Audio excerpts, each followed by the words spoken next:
السلام عليكم ورحمة الله وبركاته، ازيكم حبايبي عاملين ايه؟ يا رب تكونوا بخير. انا جايه لكم النهارده بوصفة بسيطة كده.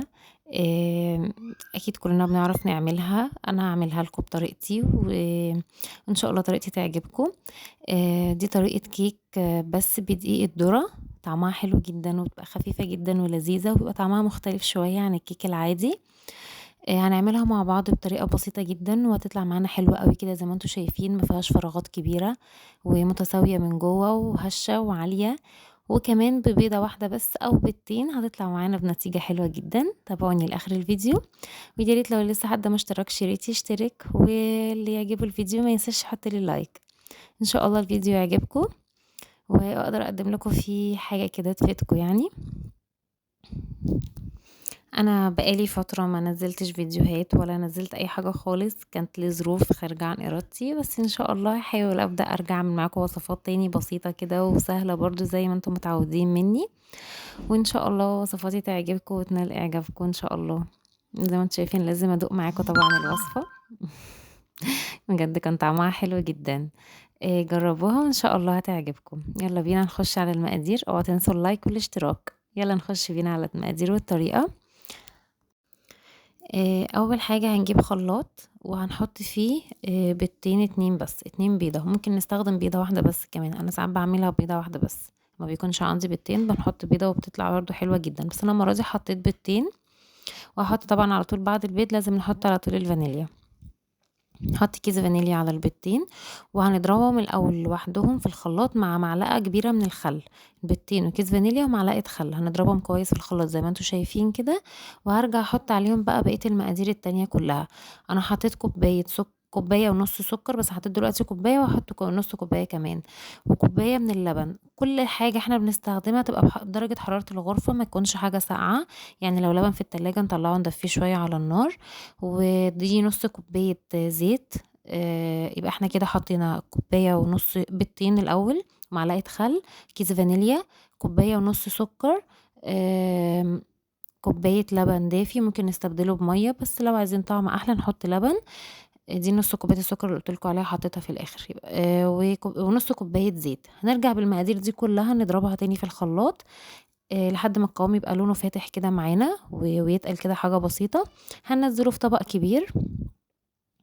وانا محضره معايا كوبايتين من دقيق الذره الاصفر، ممكن تحطوا فيه بقى اصفر تاني اكتر من ده شويه، بس ده الدقيق الذره الحلو الأصلي يعني جميل. ده كوبايتين دقيق من الذرة. وباحط معاهم كوباية أو كوباية وربع من الدقيق العادي، لأن دقيق الذرة لوحده لما بنعمل بيه الكيكة بيبقى بيشرق كده شوية وبتبقى كيكة مفرولة قوي، لأن هو مش بيبقى فيه عرق كده ولا أي حاجة خالص يعني، فلازم نزود معاه شوية من الدقيق العادي. في ناس بتحب تعملها كلها بدقيق الذرة بتبقى حلوة، بس ما بنحط معاها شوية من الدقيق العادي بتظبط أكتر. فهنحط معاهم كيس بيكنج باودر، وهننزلهم على الخليط السائل اللي احنا ضربناه في الخلاط. وهحط لكم برضو المقادير تاني كلها في صندوق الوصف لو حابين ترجعوا له تاني او حاجه. انا نزلت الدقيق الذره والدقيق العادي وسبت شويه كده على جنب علشان لو حسيت ان الخليط مش محتاج فما زودش. ولو حسيتوا ان التقل منكم الخليط ممكن نزود بشويه لبن او شويه ميه تاني. ما تقلقوش يعني الكيكه على فكره سهله جدا وما فيهاش اي صعوبه، انا بحس ناس كتير بتستصعبها وبتخاف تعملها تبوظ منها، بس هي سهله خالص ما فيهاش اي حاجه. تقل الخليط مننا نزوده ميه او لبن. الخليط خف نزوده شويه دقيق. والدنيا هتتظبط ان شاء الله. هنقلبهم كويس قوي كده، انا لقيت الخليط لسه خفيف فزودت كميه الدقيق. يعني حطيت كده كميه الدقيق كلها اللي انا كنت محضراها. التلات كوبايات دقيق، اتنين ذرة وواحد من الدقيق العادي. وهنقلب كويس قوي كده بالمضرب زي ما انتم شايفين. عايزين تحطوا المقادير كلها في الخلاط وتضربوها ماشي، بس هو يستحسن يتقلب كده يعني عادي بمضرب يدوي، مش محتاجه مضرب كهربائي، ان هي مش كيكه اسفنجيه ولا حاجه. وهتطلع معانا على فكره حلوه جدا وهشه زي ما انتم شفتوها كده في اول الفيديو. هجيب بقى صينيه متوسطه، مش كبيره قوي ولا الصغيره، اللي هي الحجم المتوسط. هدهنها بالزيت او بالسمنه، وهرش كده فيها شويه دقيق، بنبطن كده الصينيه علشان خاطر ما تتلسعش معانا من تحت، لو الفرن حرارته عالية او حاجة، فاحنا كده اكننا بنبطن الصينية من تحت. هنوزع فيها الدقيق كويس، والدقيق الزيادة هنشيله بقى على جنب او نرميه بقى او نحطه بقى على كيكة ونزود شوية لبن، معلقة لبن تاني بقى. انا حطيته صراحه على الكيكه، ما رميتوش، وزودت معلقه لبن عشان استحرمت ارميه.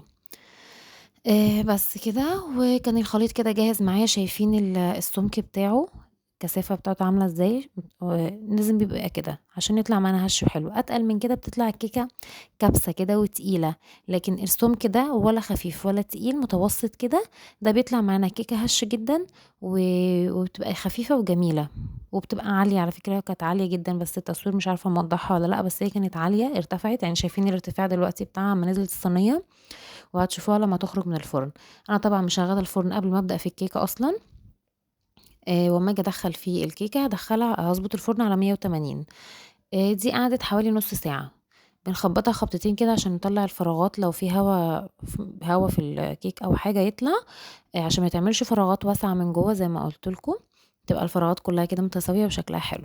هندخلها في الفرن، قعدت نص ساعه وطلعت بالشكل ده، كان لونها احمر كده وحلو. لو حابين تقللوا نسبه السكر، مش عايزين تحطوا كوبايه ونص، حطوا كوبايه واحده بس، على حسب نسبه التحليه اللي انتوا بتحبوها.